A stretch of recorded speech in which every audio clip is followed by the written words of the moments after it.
अस्सलाम वालेकुम रहमतुल्लाहि वबरकातुहू। आप सबका वेलकम है आज के सेशन में। रमज़ान टीआरआई सेशन डेली हम लोग 10:30 बजे कर रहे हैं। वालेकुम आज हम लोग अस्सलाम। बात करने जा रहे हैं, जैसे कि आप टॉपिक जानते हैं कि practising Deen at work place. तो इससे मुराद क्या है? इससे मुराद यह है कि जो भी दीन की चीज़ें हम लोग सीखते हैं, समझते हैं ना, थ्योरेटिकली जो भी हम लोग इल्म हासिल करते हैं, उसको फिर अमली जामा पहनाना, है ना, to implement it at our work place. अपने वर्क प्लेस पे जहाँ पे हम लोग काम करते हैं, उसके ताल्लुक से कुछ बातें करेंगे। क्योंकि ये सब तो अक्सर लोग जानते हैं और अच्छे से समझते हैं कि भाई, मान लीजिए नमाज है, नमाज की क्या अहमियत है, हलाल हराम की तमीज़ है, उसकी क्या अहमियत है, मामलात अखलाकियात, तो थ्योरी में तो हम लोग जानते हैं अक्सर लोग, है ना, लगातार सुनते भी रहते हैं लेक्चर्स वगैरह। तो नॉलेज हमें होता है, कोई हमें पूछे अगर, तो हम बता सकते हैं। लेकिन उस पे जब अमल करने की बारी आए कि भाई अच्छा अब इसको प्रैक्टिकली अब तुम करो, अमल करो, तो बाज औक़ात जो है बहुत चैलेंजेस आ जाते हैं। और मैंने देखा है कि बहुत सारे लोग बड़े कंफ्यूज स्टेट में भी चले जाते हैं, है ना। वो कंफ्यूज स्टेट में भी चले जाते हैं, उनको समझ में नहीं आता कि भाई क्या कैसे करना चाहिए। तो हम लोग उसी में से कुछ चीज़ों को आज जो है देखेंगे। और मैं उम्मीद करता हूँ कि उसके बाद आप सभी के लिए जो है ओवरऑल एक आसानी होगी। और आसानी का मतलब यह है कि फिर अमल करना आपके लिए आसान होगा। तो ये जो वर्क प्लेस है, वर्क प्लेस से मुराद क्या है कि हम, कोई इंसान किसी स्कूल में टीचर होता है ना, कोई किसी कॉलेज में लेक्चरर होता है, पढ़ाता है, या कोई स्टाफ होता है, कोई जो है किसी प्राइवेट फर्म में काम करता है, कोई किसी कंपनी में एमएनसीज में काम करता है। तो अलग अलग तरह का काम, कोई फैक्ट्रीज में काम करते हैं, कोई पेंटर होता है, डेली मजदूर होता है। तो काम अलग अलग तरह से लोग जो है अलग अलग जगहों पे करते हैं, है ना। लेकिन जितने दौरान आप काम करते हैं उतने दौरान भी आप मोमिन हैं। तो उस वक्त भी जो है आपको बहुत सारी चीज जो है वो अमल में लानी है ना, आपको वहां पे बहुत सारी चीज प्रैक्टिस करनी है। तो उस प्रैक्टिस करने में क्या क्या चैलेंज आ सकते हैं, हम लोग उसको देखेंगे। उससे पहले मैं ये भी बता दूं कि जब हम लोग इंतखाब करते हैं, सिलेक्शन करते हैं जॉब का, अपने काम का, है ना, कि हमें काम करना है, क्या करना है, तो ऐसा भी ऑप्शन हमारे पास कभी आ जाता है कि ऐसे जगह काम करना पड़े जहां पे दीनी इन्वायरमेंट या माहौल बहुत कम हो, खराब हो, है ना, हमारे दीन पे अमल करना जरा मुश्किल हो, चैलेंजिंग हो, पूरा नॉन मोमिन एक माहौल है और आपके दीन के पे अमल करना मुश्किल है जरा। तो वैसे में अगर कोई इंसान ये प्रिफर करता है कि भाई वो ऐसे जगह काम करे जहाँ पे उसके लिए दीन पे अमल करना आसान हो, नमाजें उसकी नहीं छूटें, कोई भी गलत काम में इन्वॉल्व ना होना पड़े, तो वैसे जगह को सिलेक्ट करना बेहतर है। यानी दीन का एक सिंपल सा एक उसूल ये है कि तुम अपने लिए आसानियां पैदा करो, है ना, मुश्किल पैदा मत करो। तो अगर किसी के लिए आसानी इस बात में है कि मैं किसी ऐसे स्कूल में काम करूं, है ना, जिस स्कूल में मुझे जो है छूट हो, आराम हो, कि मैं नमाज भी पढ़ सकूं और गलत चीजों से बच सकूं, तो वो प्रिफर्ड चीज है जो कि उसको करना चाहिए। उसी तरह काम, कंपनी, बिजनेस, उसमें भी डिपेंड करता है। लेकिन अगर कोई ऐसा आदमी है जो ये कहता है कि नहीं साहब, मैं तो ऐसे जगह जाऊंगा जहाँ पे शायद मुश्किल हो, चैलेंज हो मेरे लिए दीन पे अमल करना, लेकिन मेरा ईमान बहुत मजबूत है, मैं बहुत स्ट्रांग ईमान का हूँ, और मैं जो है अपने ईमान से कोई भी कॉम्प्रोमाइज नहीं करूंगा, दीन से कॉम्प्रोमाइज नहीं करूंगा, उसके रहते रहते मैं अमल करूंगा, तो वो भी काबिल तारीफ है अगर वो वाकई उस पर सच में जम पाए तो आजकल क्या हो रहा है, आजकल ये चीजें इंपॉर्टेंट जरा हो रही हैं कि आप किस जगह पे काम करते हैं, है ना, क्योंकि आप देख रहे हैं जो माहौल है, उस माहौल में बाज चीजों पे अमल करना भी एक मुश्किल काम होता है। तो ऐसे में मैं ये बात कहूंगा कि जितना ज्यादा एंटरप्रेन्योरशिप में मुस्लिम्स रहेंगे, है ना, जितना ज्यादा जॉब आप क्रिएट करेंगे, जितना ज्यादा आप बिजनेस में जाएंगे, जितना ज्यादा आप दूसरे लोगों के लिए जॉब क्रिएट करने के वजह बनेंगे, तो उतनी ज्यादा आसानी होगी लोगों को दीन पे चलने की, है ना। आज क्या है, आज डिपेंडेंसी है आपकी कि आप ऐसे जगह जा रहे हैं जहाँ पे बहुत सारी चीजों पे अमल करना मुश्किल होता है। लेकिन अगर बिजनेस में, कारोबार में, एंटरप्रेन्योरशिप में बहुत ज्यादा आगे आए, अगर मुस्लिम्स आगे बढ़ें और जॉब क्रिएट करें, तो उससे बहुत आसानी होगी फेलो मुस्लिम्स के लिए, दूसरे लोगों के लिए जो दीन पे अमल करते हैं।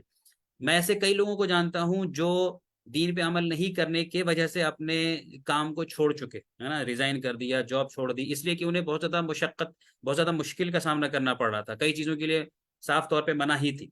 तो आप इमेजिन कीजिए अगर ऐसा सिस्टम हो, एक ऐसा इन्वायरमेंट हो जहाँ पे कि आप आसानी फराहम कीजिए, तो वैसे में लोगों के लिए जो है जॉब जो है वो उसमें जरा आसानी होगी।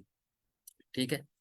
अब अब जब आप काम पे जाते हैं, जो भी वर्क प्लेस है आपका, तो उसमें सबसे पहले आपकी जो एक पहचान होती है, आइडेंटिटी होती है। जैसे आप अगर रिज्यूमे भी अपना बनाते हैं तो अपना नाम लिखते हैं कि भाई मेरा नाम ये है, मैं यहाँ का रहने वाला हूँ, मेरे पास ये स्किल्स हैं, मैं ये काम करता हूँ। तो आपका जो जॉब में सिलेक्शन होता है वो तो आपके स्किल्स की बुनियाद पे होता है, आपके एक्सपीरियंस की बुनियाद पे होता है। इस बुनियाद पे होता है कि आप उस जगह में क्या वैल्यू ऐड कर सकते हैं। इस बुनियाद पे होता है कि आप उनके लिए कितने ज्यादा फायदेमंद साबित हो सकते हैं, है ना। तो इस बुनियाद पे आपका सिलेक्शन होता है। तो जब आप सिलेक्शन के बाद आप जाते हैं तो उसके बाद जब आप काम करना शुरू करते हैं किसी भी जगह, तो फिर दूसरी चीजें भी आपकी दूसरी आइडेंटिटी जो है, आपके जो दूसरा पहलू है आपके पहचान के, वो भी लोगों के नजदीक जो है फिर आता है। ओके, ये साहब इस जगह के रहने वाले हैं, ये इस मोहल्ले के रहने वाले हैं, ये इस कंपनी में काम कर चुके हैं, ये इस बैकग्राउंड से आते हैं, है ना। उसमें आपका फिर दीन भी आता है ना, कि ओके ये इस दीन का मानने वाला है, इस मजहब का मानने वाला है। ये चीज भी आपकी पहचान आती है। तो पहली बात तो यह है कि जो भी आपकी आइडेंटिटी है, आपको अपनी उस आइडेंटिटी से शर्माना नहीं चाहिए, या आपको उस आइडेंटिटी के लिए कोई इन्फीरियरिटी कॉम्प्लेक्स नहीं होना चाहिए। यानी ऐसा ना हो कि आप ऐसे जगह गए जहाँ पे ज्यादातर नॉन मोमिन है और वहां पे आपको जो है बड़ी शर्मिंदगी महसूस हो रही है ये रिवील करने में कि भाई मैं मुस्लिम हूँ, है ना। तो फिर मतलब ये कि फिर ये सही मामला नहीं है। आप you should be proud of your faith, you should be proud of your iman, है ना। At the same time you should be very professional in your work, है ना। You should be among the top performance of your company और the institution where you work. तो identity को लेके शर्माने की जरूरत नहीं है, जो भी आपकी आइडेंटिटी है सो है। ओके, हाँ मैं मुस्लिम हूँ, मेरा नाम ये है, मैं यहाँ से आता हूँ।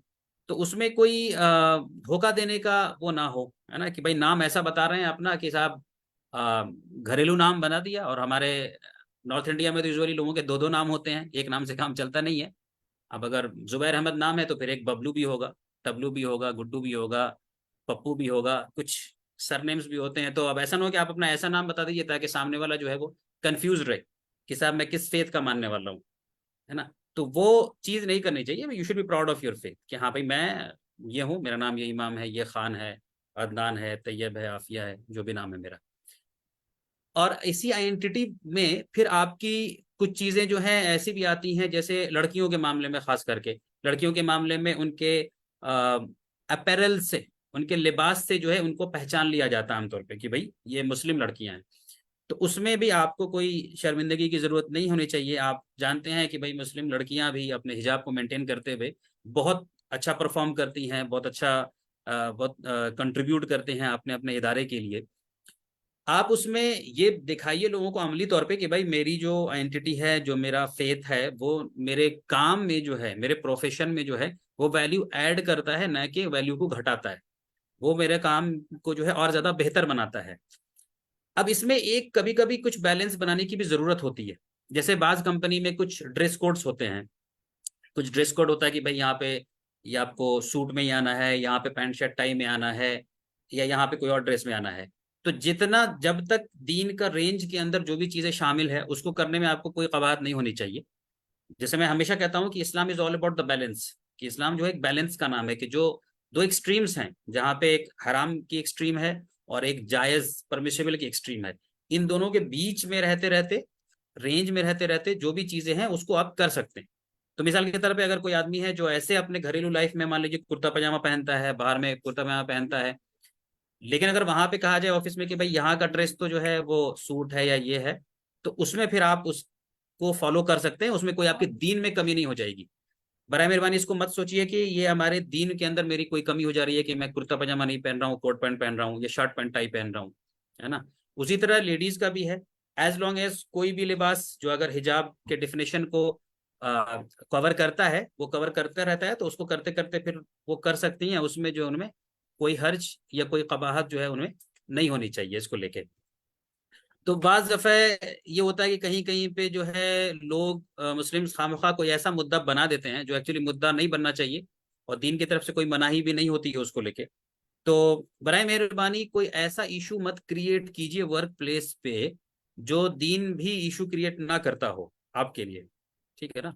दीन जो इशू क्रिएट नहीं करता हो तो उसको आप भी अपने लिए मत कीजिए क्रिएट जो है। उस उस लिमिट्स में रहते रहते जो भी चीजें की जा सकती हैं उसको आपको करना चाहिए, ठीक है। वरना क्या होता है, एक इम्प्रेशन ये बनता जाता है अगर ऐसा नहीं करेंगे कि भाई जो मुस्लिम्स होते हैं ना ये दुनियावी मामलात, काम, तरक्यात या इनोवेशंस इन्वेंशंस, इसके इसमें सिंक में नहीं रह पाते हैं मुसलमान। मुसलमान इसके लिए नहीं है, ये अपने वही पुराने जो है 1400 साल पुराने दीन के उसी तरह की चीजों पे अमल करते रहते हैं।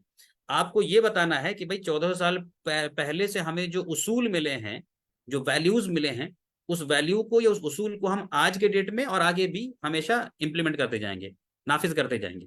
हमारे वैल्यूज हमें जो कुरान से मिले, हमारे जो उसूल कुरान से मिले, वो उसूल या वो वैल्यूज जो हैं वो स्टैटिक नहीं है, वो ऐसे नहीं है जो हमें रोकते हैं तरक्की करने से, जो हमें रोकते हैं हमारे इर्तिका से, हमारे इवोल्यूशन से, बल्कि ये हमें और ज्यादा आगे बढ़ाते हैं। हाँ, हमें बुरी चीजों से रोकते हैं, जो निगेटिव चीजें हैं, नकारात्मक चीजें हैं, उससे हमें ये चीजें रोकती हैं। तो ये आपका इंप्रेशन उनके नजदीक जो है उनको जाना चाहिए, क्योंकि अभी बज़ाहिर जो है उनके नजदीक एक निगेटिव इंप्रेशन ही होता है कि भाई मुस्लिम्स मतलब तरक्की के खिलाफ, मुस्लिम्स मतलब मॉडर्निज्म के खिलाफ, मुस्लिम्स मतलब आगे बढ़ने के खिलाफ, है ना, ये इंप्रेशन बना हुआ है। अच्छा, इस इंप्रेशन को और ज्यादा तब ताकत मिलती है जब वो ये देखते हैं कि कुछ मुस्लिम्स जो बड़े आगे हैं, जो बड़े तरक्की याफ्ता हैं, जो बड़े मॉडर्न हैं, लेकिन वो दीन से बहुत दूर हैं। वो शराब भी पी रहे हैं, वो गलत कामों में भी हैं, और उनके नजदीक कोई वैल्यू नहीं है इस्लाम का। तो ऐसे लोगों को देख के नॉन मोमिन जो है ना और ज्यादा सोचते हैं कि अच्छा, यानी कि ये जो मुस्लिम्स बहुत आगे हैं, ये लोग तो नॉन प्रैक्टिसिंग हैं। तो उनके नजदीक और ज्यादा ये है ना, ये इंप्रेशन और ज्यादा मजबूत होता जाता है कि भाई मुस्लिम्स का मतलब कि someone who is away from modernism and inventions and all. तो इस इंप्रेशन को हमें जो है उनको ये तोड़ना है। दूसरा एक जो बहुत ज्यादा प्रोमिनेंट एक बड़ा मसला लोगों के नजदीक आता है वर्क प्लेसेस पे या अपने काम के दौरान, वो नमाज का है। ये बड़ा एक मेजर मसला है। तो इवन दो एक आदमी जो है अपने बाकी जिंदगी में 5 टाइम नमाज की पाबंदी कर लेता है जब वो घर में रहता है, जॉब में जाते ही, वर्क प्लेस पे जाते ही पता नहीं क्यों कई लोगों को ऐसा लगने लगता है जैसे कि साहब यहाँ पे नमाज जो है ये ऑप्शनल है, ये हमारे लिए माफ है, मैं घर जाके ही जो है ईशा की नमाज या फजर की नमाज पढ़ूंगा पढ़ूंगी, बाकी वर्क प्लेस पे जो मुझे नहीं पढ़ना है। हालांकि वर्क प्लेस पे क्या चैलेंज है नहीं है उसको बिना सोचे ही, और वर्क प्लेस पे या नमाज नहीं पढ़ने को लेके एक जो मुझे लगता है एक और इम्पोर्टेंट रीजन है जो लोगों के जहन में बैठी हुई है, वो है कि साहब मैं नमाज को कजा कर लूंगा। एक एक कजा नमाज का भी कंसेप्ट जो है लोगों के नजदीक बना हुआ है कि नमाज को हम कजा कर लेंगे, तो कजा कर का मतलब है कि हम घर जाके पढ़ लेंगे। हालांकि मैं बहुत पहले बता चुका हूँ, अपने आर्टिकल्स में भी लिख चुका हूँ, ब्लॉग में पहले बता चुका हूँ कि भाई इस्लाम में कोई कजा नमाज का कंसेप्ट नहीं है। इनफैक्ट नमाज कजा ही नहीं होती है, नमाज जो है कजा नहीं होती है। अल्लाह पाक ने कुरान में सूरह निसा के आयत नंबर 103 में बताया है, इन्ना सलाता कानत अलल मोमिनीना किताबन मौकूता, कि verily prayers are enjoined on believers at fixed time. किताबन मौकूता के फिक्स्ड वक्त है, उसका एक वक्त है, उस पर नमाज फर्ज है। तो नमाज की जो एक्सपायरी टाइम है वो नेक्स्ट नमाज से पहले का टाइम है। यानी कि अगर फजर की नमाज का टाइम खत्म हो गया, एक्सपायरी हो गई उसकी, अब वो नमाज है ही नहीं, वैलिड ही नहीं है, वो नमाज खत्म। अब जोहर का टाइम आया, तो जोहर की नमाज का जो वक्त है उसी दौरान में वो नमाज बस फर्ज है आपके ऊपर, और उसके बाद फिर वो एक्सपायरी हो जाती है उस चीज की।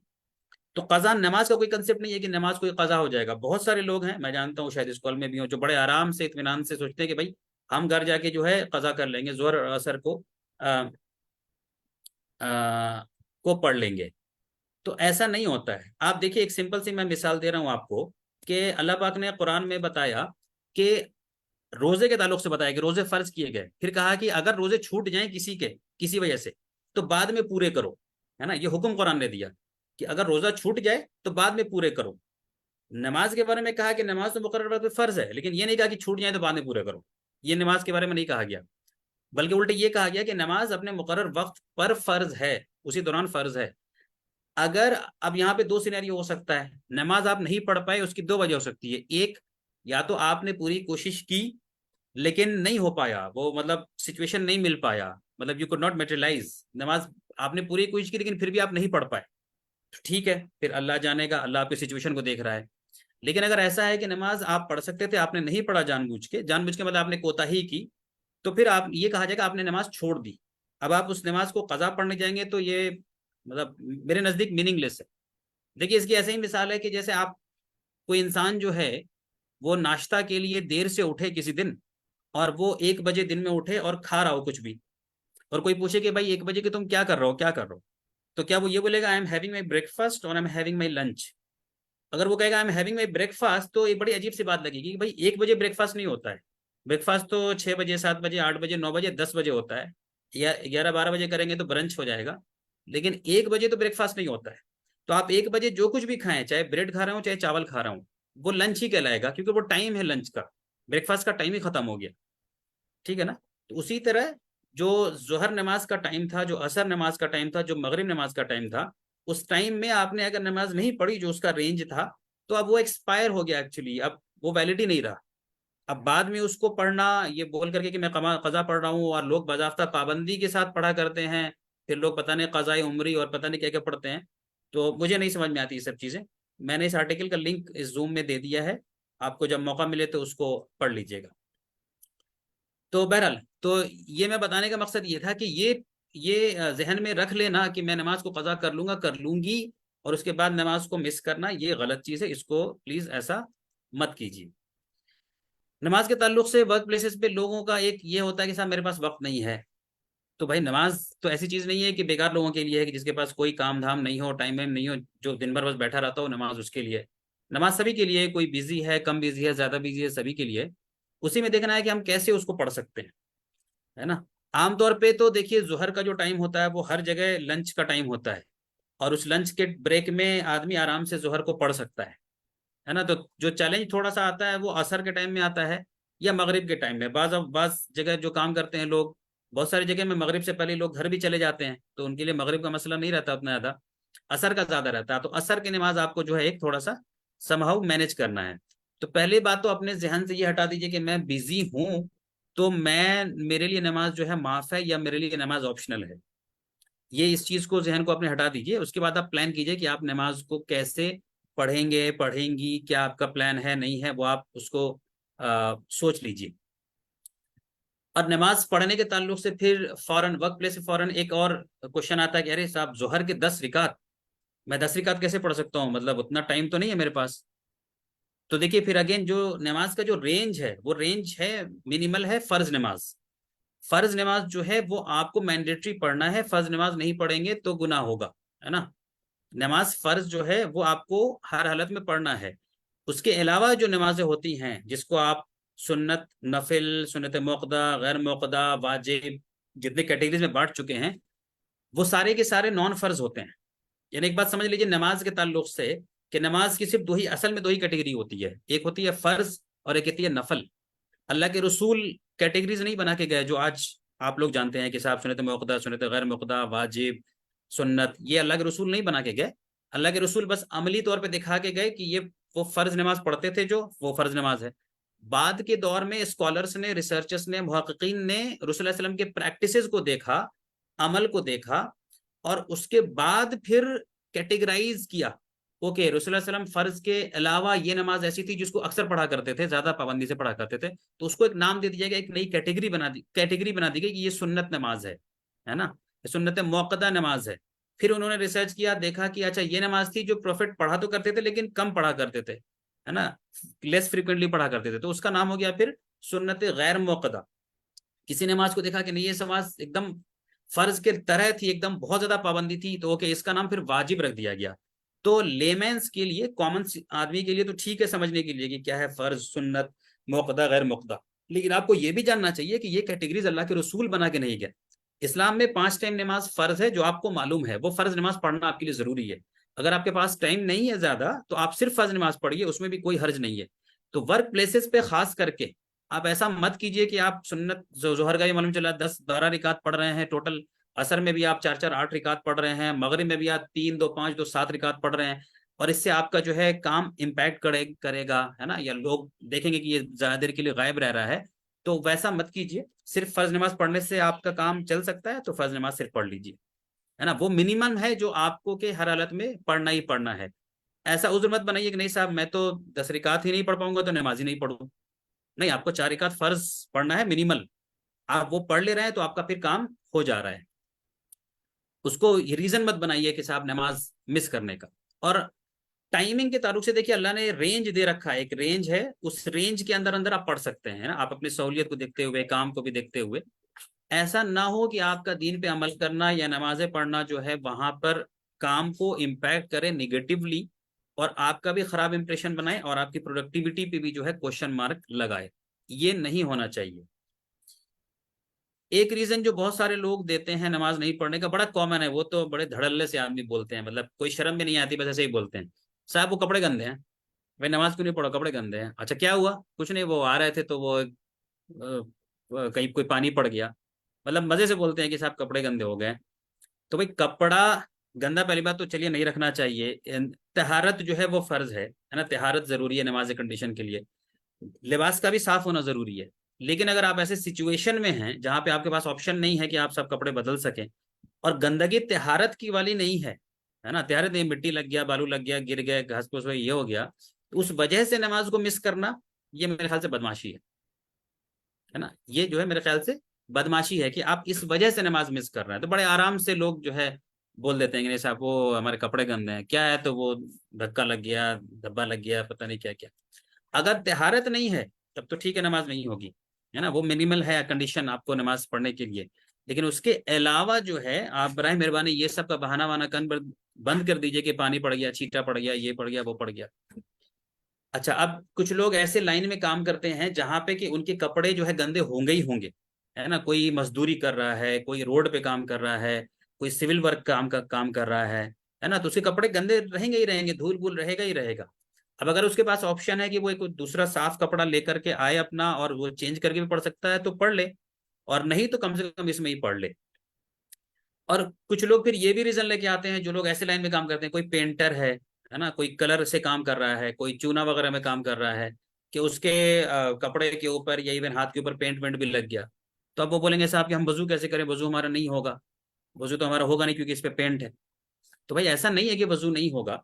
वजू जो है आपको एक्सटर्नल बॉडी को क्लीन करने का नाम है। अब अगर कोई ऐसी चीज चली गई आपके हाथ पे, चेहरे पे, पैर पे, जो नहीं जा सकती तुरंत आराम से, तो आप पानी डालिए, वजू कीजिए।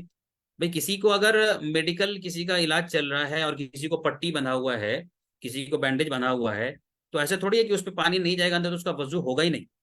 वजू का मतलब, ये मकसद ये थोड़ी है कि आपके 100% स्किन के अंदर हर हालत में पानी जाए, चाहे आपकी स्किन के ऊपर कुछ और हो। हाँ, इन जनरल जाना चाहिए, आम कंडीशन में बिल्कुल जाना चाहिए। लेकिन अगर आपके ऊपर बैंडेज लगा है, पट्टी लगी है, कोई पेंट पड़ गया, कोई चूना पड़ गया, नेल पॉलिश लगा है, तो उस केस में बजाय इसके कि हम ना पढ़ें, वजू ना करें, नमाज ना पढ़ें, वो बिल्कुल ही बदमाशी होगी। बल्कि आप वो सब पानी डाल के वजू करके फिर आप नमाज को पढ़िए। यानी कि समहाउ ऐसा हो जाता है कि नमाज पढ़ने से ज्यादा नहीं पढ़ने का फतवा लोग ज्यादा जानते हैं। कभी कभी ऐसा होता है कि साहब किस किस कंडीशन में नहीं पढ़ा जाएगा वो ज्यादा मालूम है, किस किस कंडीशन में पढ़ा जाएगा उसको लेके जो है वो ज्यादा लोग तवज्जो नहीं देते। तो इस चीज का ध्यान रखिए। अब एक वर्क प्लेस पे जो चैलेंज है, जो आजकल बहुत ज्यादा हो रहा है, वो है नमाज को लेके परमिशन के साथ, नमाज को परमिशन है कि नहीं है। पहली बात तो मुझे लगता है ऐसा, या मैंने खुद भी जो प्रैक्टिस किया है अब तक, वो ये है कि अक्सर जगहों पे डिपेंड करेगा आप कहाँ काम करते हैं, कैसी जगह, इंफ्रास्ट्रक्चर कैसा है, कितना वहां पे जगह है। अगर इस बात की जरूरत है ही नहीं कि आपको पूछना पूछना चाहिए, है ना, ये कोई परमिशन लेना चाहिए, तो परमिशन ये लेने की जरूरत ही नहीं है। अगर उसकी आपको लग रहा है उसके बिना भी काम चल सकता है आराम से। मिसाल के तौर पे कि भाई आपकी ऑफिस इतनी बड़ी है कि आपको मालूम है कि एक कोना है, एक कॉन्फ्रेंस रूम है, एक फला जगह है जो खाली रहता है या जहाँ पे लोग नहीं आते हैं, या एक एरिया है, स्टोर रूम है, कॉर्नर का एरिया जहाँ पे लोग नहीं आते हैं अमूमन, तो आपको वहाँ पे कोई परमिशन लेने की जरूरत नहीं है। क्योंकि बाज अवकात परमिशन लेना जो है वो ज्यादा मुसीबत बन जाता है। और वो इसलिए बन जाता है, वो इसकी वजह ये है क्योंकि जब आप ऑफिशियली परमिशन लेने जाएंगे तो फिर सामने वाला परमिशन देना भी चाहे तो उसको भी एक चैलेंज होता है कि साहब मैं ऑफिशियली इसको दूंगा तो फिर मेरे ऊपर रिस्पॉन्सिबिलिटी आएगी, क्या मैं मेल में लिख के दूं, अच्छा आपने मेल में लिख के पूछा मिसाल के तौर पे, रिटर्न में चाहिए, तो अब उसके लिए ज्यादा मुसीबत हो जाती है। तो पहली बात तो ये है कि आप परमिशन लेना अगर नहीं है, जरूरी लगता है, तो प्लीज वो सिचुएशन ही मत लाइए, चुपचाप जाके नमाज पढ़ लीजिए अपना। कोई छत है, कोई टेरेस है, कोई भी शांत जगह है जहां पे आप नमाज पढ़ सकते हैं, किसी को कोई डिस्टरबेंस नहीं होगा, किसी को कोई तकलीफ नहीं होगा, तो वहां पे आप नमाज पढ़ लीजिए, खुद से जाके पढ़ लीजिए। ये जरूरी दिखावा करना, दिखावा मतलब है, ये जरूरी नहीं है कि आप ऐसी जगह नमाज पढ़े जहाँ ढेर सारे लोग देख रहे हैं, बल्कि वैसी जगह से तो अवॉइड करना चाहिए। अल्टीमेटली आप अल्लाह से कनेक्ट होना चाह रहे हैं, खुदा से कनेक्ट होना चाह रहे हैं, तो उसके लिए जितना ज्यादा एकांत, जितना ज्यादा शांत जगह मिलेगा आप वहां पे नमाज पढ़ लीजिए। अगर आपको परमिशन लेने की जरूरत नहीं है वहां पे जरूरी, तो ये तो हुआ पहला सिचुएशन। दूसरा सिचुएशन है जहां पे परमिशन लेना लगता है कि जरूरी है। ऐसा लगता है, क्योंकि आपको लग रहा है कि भाई वहां पे मेरे पढ़ने से शायद थोड़ा डिस्टरबेंस हो सकता है, मेरे वहां पढ़ने से शायद जो है कई लोगों को कि आने जाने की में तकलीफ हो सकती है। तो जब ऐसा सिचुएशन है तो आप अपने जो भी सुपीरियर हैं उनसे एक परमिशन ले सकते हैं, ये बता करके कि मुझे जो है 5 से 7 मिनट के लिए चाहिए होगा नमाज पढ़ने का, तो क्या कोई जगह आप लोग मुतय्यन कर सकते हैं, क्या कोई जगह रख सकते हैं उस टाइम के लिए। यानी ये मैं सेकंड केस बता रहा हूँ। तो अगर आपको वो दे देते हैं कि हाँ आप ऐसे जगह पढ़ लीजिए, यहाँ पढ़ लीजिए, या ठीक है इस कॉन्फ्रेंस रूम को हम लोग कह देते हैं कि ये बुक रहेगा नमाज के लिए इस टाइम में, या किसी भी प्रेयर के लिए, तो वेल एंड गुड, ठीक है। लेकिन अगर वो उससे भी मना कर दें, फर्ज कीजिए कि उससे भी मना कर दे कि नहीं आप तो नहीं पढ़ सकते यहाँ पे नमाज, हम कहेंगे तो कल को कोई कहेगा कि हमें पूजा करनी है, फिर कोई कहेगा कि हमें भी अपनी इबादत करनी है, तो हम कैसे कर लें। तो आपके पास अगर कोई रिजॉर्ट नहीं हो, है ना, और आप बाहर जाके भी नहीं पढ़ सकते हैं, फर्ज कीजिए बाहर जाके पढ़ना नहीं है, तो मिनिमल दर्जे यानी कम से कम दर्जे की चीज है कि आप अपने जगह पे फिर जो भी आप चेयर पे जहां भी बैठते हैं, आप फिर वहां पे बैठे बैठे ही नमाज पढ़ लीजिए। इस्लाम में जो है नमाज जरूरी है, फर्ज है, तो जो जिस सिचुएशन में है उस सिचुएशन में पढ़ने की फ्लेक्सिबिलिटी दीन ने दी है। तो एज ए लास्ट रिजॉर्ट मैं कह रहा हूँ कि आप कम से कम अपने जगह पे ही बैठ के ही नमाज इशारे से जो है पढ़ सकते हैं। लेकिन नमाज ऐसी चीज है जो जंग के दौरान भी माफ नहीं है ना। अगर कोई सिचुएशन ऐसा होता जिसमें कि नमाज माफ होती तो वो जंग होता कि भाई जंग है इसमें कैसे नमाज पढ़ोगे, उसमें भी कहा गया कि पढ़ो, और उसमें भी जो है तुम हाफ का हाफ कर लो, लेकिन वहां पे भी पढ़ना है। तो फिर हमारे वर्क प्लेस पे भी हमें पढ़ना है। तो मिनिमल दर्जे की बात यह है कि हम जो है अपने जगह पे ही या किसी और जगह पे जाके, कोई आपका दूसरा जगह है बैठने का, बैठ करके आप इशारे से पढ़ लें, वो सारी चीजें पढ़ लें जो आप पढ़ते हैं, इशारे से आप थोड़ा सा रुकू सजदा भी कर लीजिए। और वुदू के लिए एक मसला ये होता है कि लोग जाते हैं ऑफिसेज के वॉशरूम में बेसिन में वजू करने के लिए, तो कुछ साथी हमारे जो है वो अपना पैर बाजाप्ता उठा करके जो है वॉश बेसिन ही में डाल देते हैं, वॉश बेसिन में डाल देते हैं, और उसके बाद जब पैर वापस लेते हैं, जाहिर सी बात है, उससे पानी फिर गिरता है नीचे नीचे। तो ये एक सही चीज नहीं है मेरे ख्याल से, क्योंकि उससे पानी गिरता है, गंदगी दिखती है ना कि भाई गीला हो रहा है, और जो देखने वाला है उसको भी जरा ऑड ही लगता है कि साहब ये बेसिन में पूरा पानी डाल पैर अपना डाल दे रहा है। तो उसके लिए कुछ आसानियां हैं, कुछ ट्रिक्स है, आप उसको अपना सकते हैं। पहली बात तो ये कि आप घर से जो है वजू करके और उसके बाद सॉक्स और शू पहन के आइए। अगर आप घर से निकले हैं वजू करके और वजू के बाद अपने सॉक्स एंड शू पहना है, तो अब जब आपका वजू बाद में टूट भी जाएगा और फिर जब आप ऑफिस में वजू करना होगा, तो आपको फिर पूरे पैर को धोना जरूरी नहीं है, बल्कि आप अपने सॉक्स के ऊपर मसह कर सकते हैं।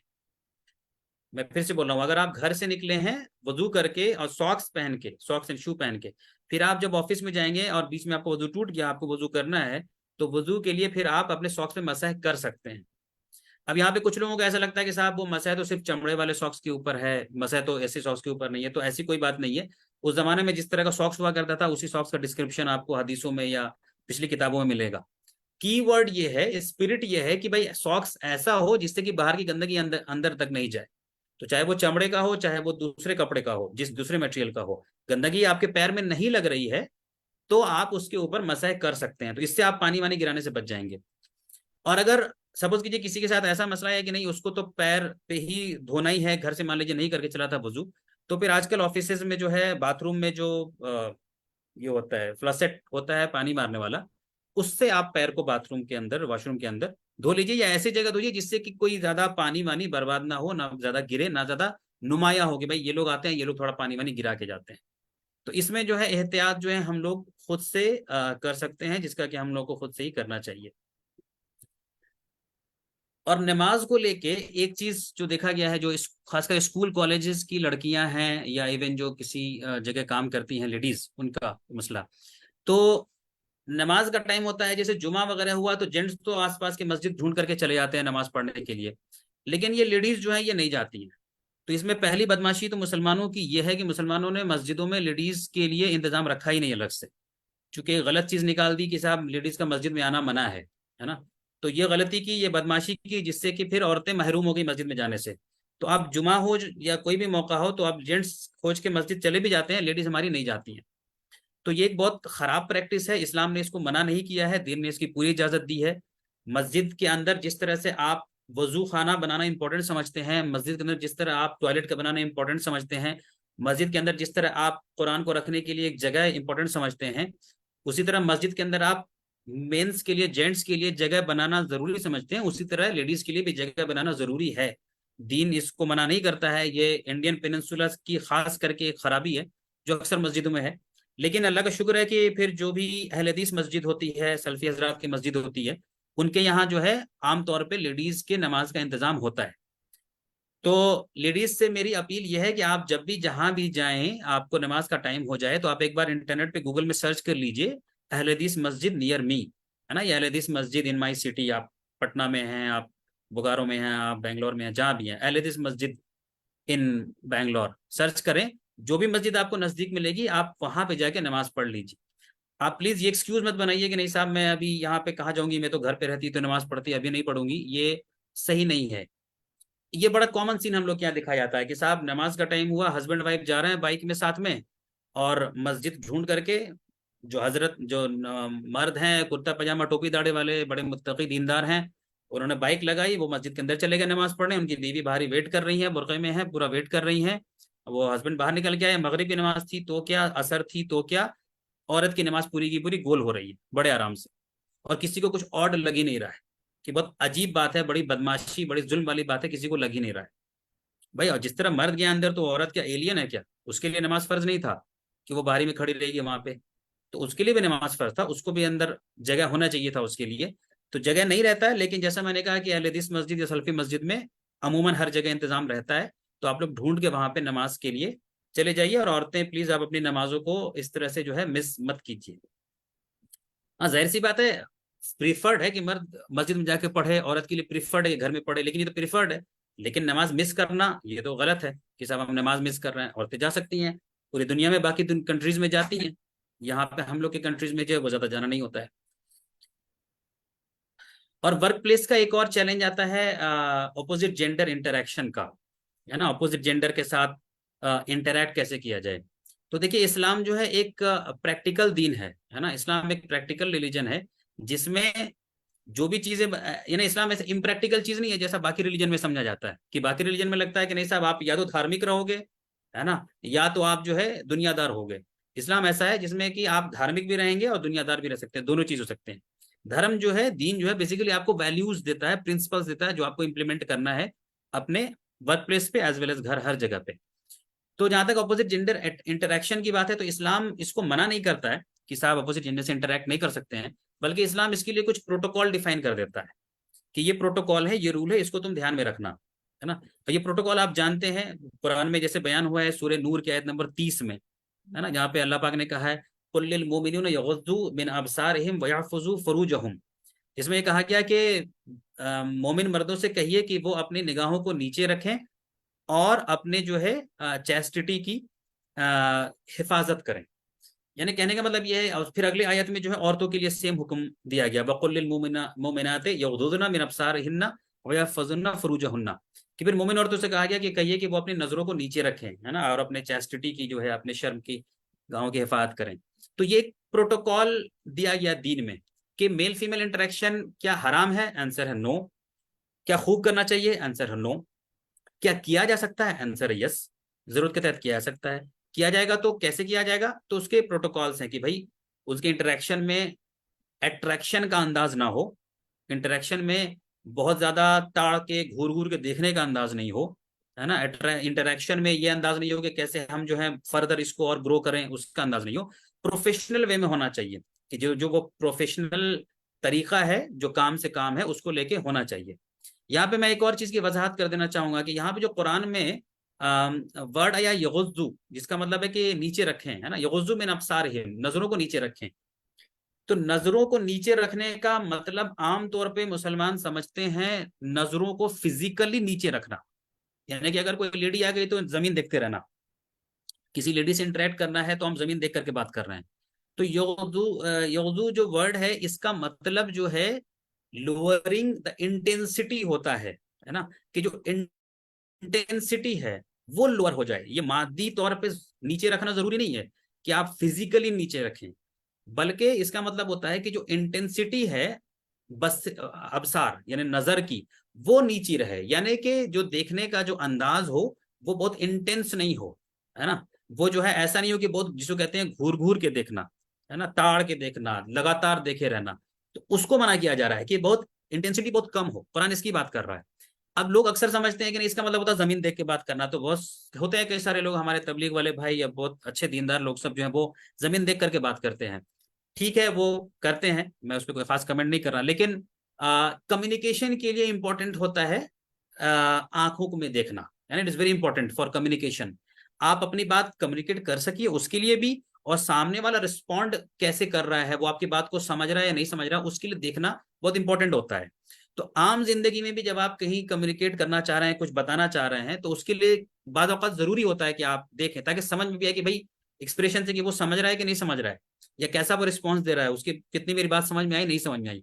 प्रोफेशनल वर्ल्ड में या वर्क प्लेस पे तो और ज्यादा इंपॉर्टेंट हो जाता है। अगर वर्क प्लेस पे बहुत ज्यादा इस चीज की अहमियत बढ़ जाती है कि भाई आप कम्युनिकेट इफेक्टिवली कर रहे हैं कि नहीं कर रहे हैं।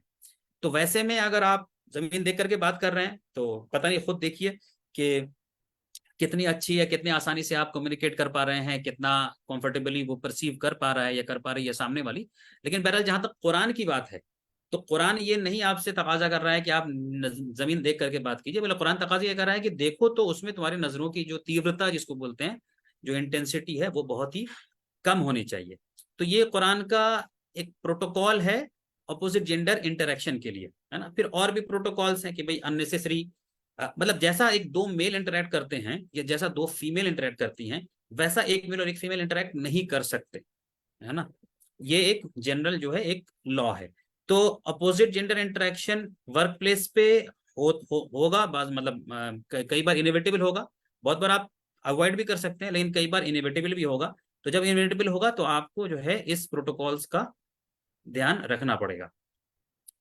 उसके बाद वर्क प्लेस पे ये चीज अपने आप जाहिर हो जाती है कि जो भी इंपॉर्टेंट ओकेजन आता है आपका, जैसे रमजान है ना, या ईद आने वाला है या बकरीद आने वाला है, तो चूंकि हर जगह लगभग हर कंपनीज में, हर इंस्टीट्यूशंस में, इंडिया जैसे कंट्री में जहाँ पे कि it is a country of festivals, तो यहाँ पे हमेशा कुछ ना कुछ दिन पे कुछ ना कुछ चलता है। आज होली सेलिब्रेशन है, आज दिवाली का है, आज जन्माष्टमी का है, तो हमेशा कुछ ना कुछ चलता रहता है। मुसलमानों के गिने चुने ये दो चार होते हैं। तो एक चीज अनफॉर्चुनेटली क्या हो गई है कि मुसलमानों का सबसे ज्यादा जो फेस्टिवल जिसको गैर मुस्लिम जानते हैं, जो लोग कंपनीज में काम करते हैं, वो ईद या बकरीद नहीं है, बल्कि वो है ईद मिलादुन नबी। और उसकी वजह ये है क्योंकि अक्सर कंपनीज जो है, अक्सर जगह ईद मिलादुन नबी की छुट्टी दी जाती है। कई बार तो ऐसा भी देखा गया है कि साहब बकरीद की छुट्टी नहीं भी मिली है, लेकिन ईद मिलादुन नबी की छुट्टी मिली है।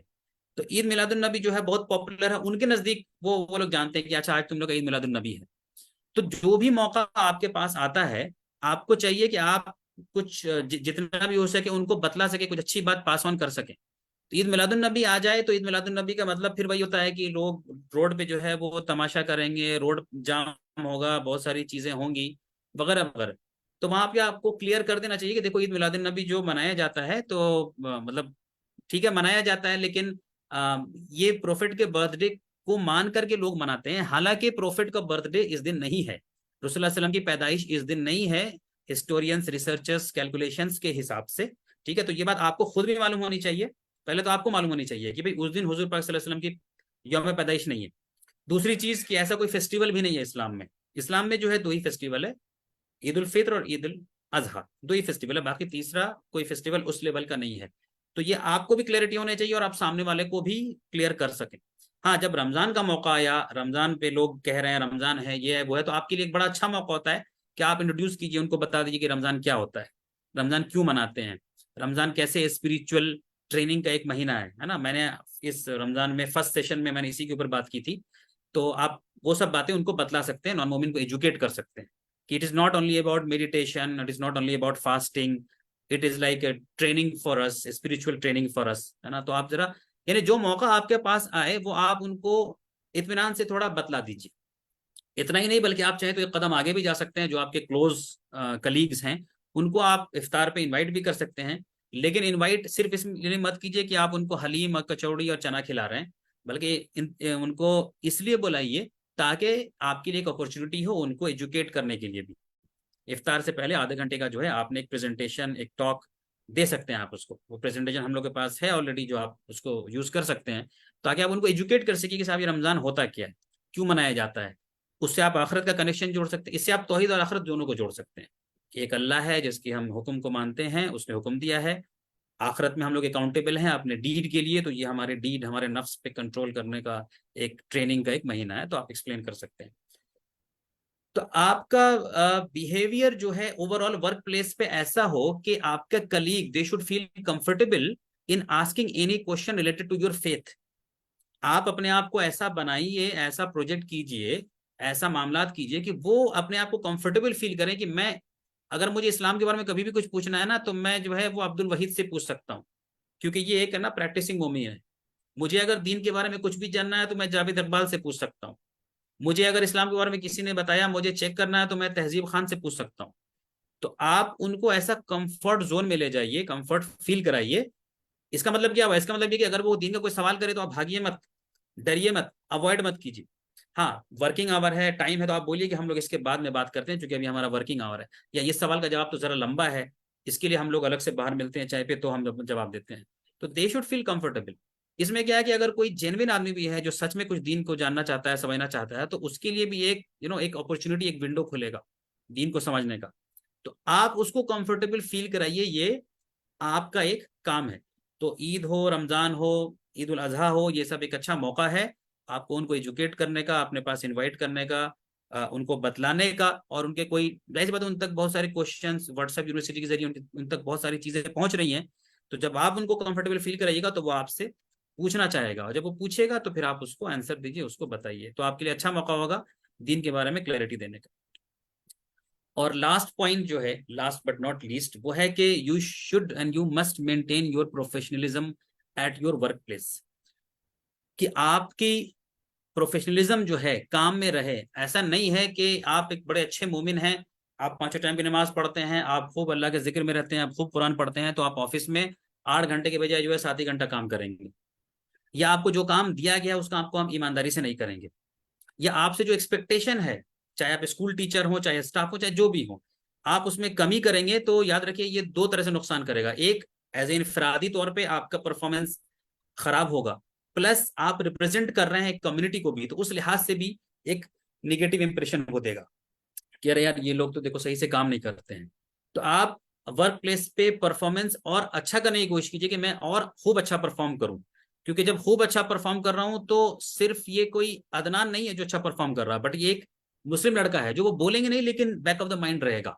जबान से तो ये कहेंगे ओके ये मुख्तियार है जो बहुत अच्छा कर रहा है, लेकिन जहन में है कि हाँ ये दाढ़ी वाला लड़का नमाज की पाबंदी पढ़ता है, एकदम शरीफ नेक साले लड़का है, ये मुस्लिम कम्युनिटी से आता है, बहुत स्ट्रांग है फेथ में। उनके बैक ऑफ द माइंड वो सारी चीजें भी रहती हैं, जो कभी वो बाद में किसी को बतलाते हैं। बाद में कभी वो मिलते हैं तो बतलाते हैं कि हाँ हमारे यहाँ एक लड़का था, वो बहुत जबरदस्त था, बहुत अच्छा था, वो बहुत धार्मिक था, कभी कुछ बुरा नहीं करता था, और वो काम में भी बहुत अच्छा था। तो आपका परफॉर्मेंस, आपकी ऑनेस्टी, आपका इथिक्स जो है, ये सब के सब ये मेंटेन होनी चाहिए। लोगों ने क्या कर दिया, लोगों ने काट दिया इसको कि नहीं साहब ये जो नमाज रोजा मामलात कर रहे थे ये हम लोग दीनी काम कर रहे थे, अब जो ऑफिस का काम करने जाएंगे हम लोग, अब जो फैक्ट्री का काम करेंगे, अभी जो स्कूल का काम करेंगे, ये दुनियावी काम करेंगे। तो मेरे ख्याल से जो लोग मेरे सेशन में आ रहे हैं उन तक तो ये बात बिल्कुल क्लियर हो गई होगी कि कोई दीनी काम और दुनियावी काम करके सेग्रीगेशन हमें नहीं करना है। जो भी हम तामीरी काम, कंस्ट्रक्टिव काम, सकारात्मक काम कर रहे हैं, वो सब का सब दीनी काम है। और जो भी हम निगेटिव काम, डिस्ट्रक्टिव काम, नकारात्मक काम कर रहे हैं, वो सब जो है दीन के खिलाफ वाला काम है। तो ये सारी चीजें जो है हम मेंटेन रखेंगे।